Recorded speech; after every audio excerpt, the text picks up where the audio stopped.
My country people, una good afternoon and good evening.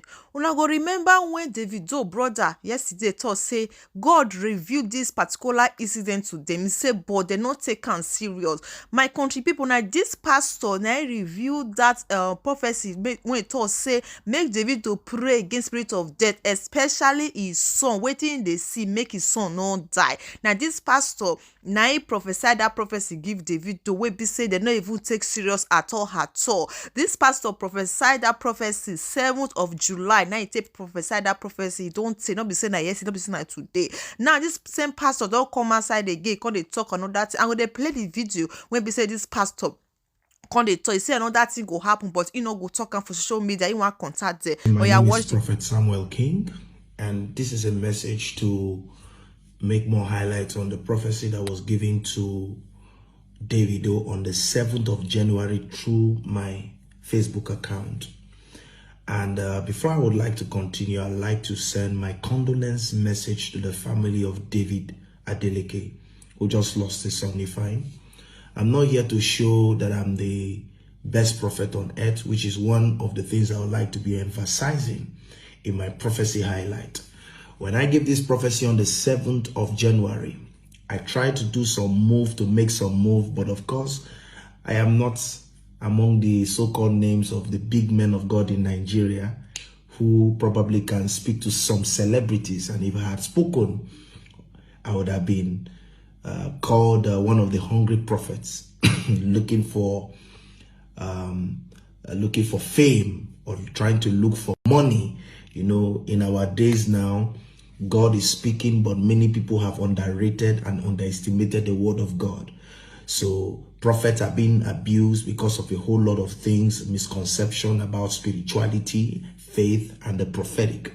So I had to keep myself distant from trying to push, because who would believe if I had said this was going to happen? And if you read that prophecy very clear, it said there are two clues. One has already been fulfilled. Two has already been fulfilled. The first is the death of Davido's son. And the first clue, there were two clues said T and Y. The T stands for Thursday. And if you see all the happenings right now, it just happened after the birthday of Davido, and it happened his son, which happened on Thursday, the 20th. So that cannot be a coincidence.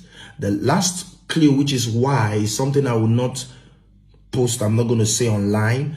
I would, in this very confidence, would like to pass this message to Davido and his family. There is something he needs to know. I'm not out to get fame, and I'm not meant to share this in public. I did 3 days fasting in obedience to instruct the prophetic word that was given to me on the 7th of January. I received that word 7 days before the 7th, which was on the 1st January night, after the crossover night. And I was scared to post it because I needed confirmations, and I had it like 3 times.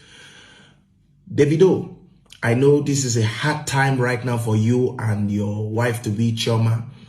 I know that a lot of clouds and people are around you, but I'd like you to hold yourself very strong and try to be in a place of prayer, because the enemy is not happy about a lot of things that is happening in your life. I'll send and I'll try my best to see how to reach out to the family and to give you the last clue and tell you how you should pray about this. 2023 is another big year, but let it not be a mirror reflection of what has happened today. May the soul of your son rest in perfect peace. Now you will go to meet him, he will not come to meet you. Shalom.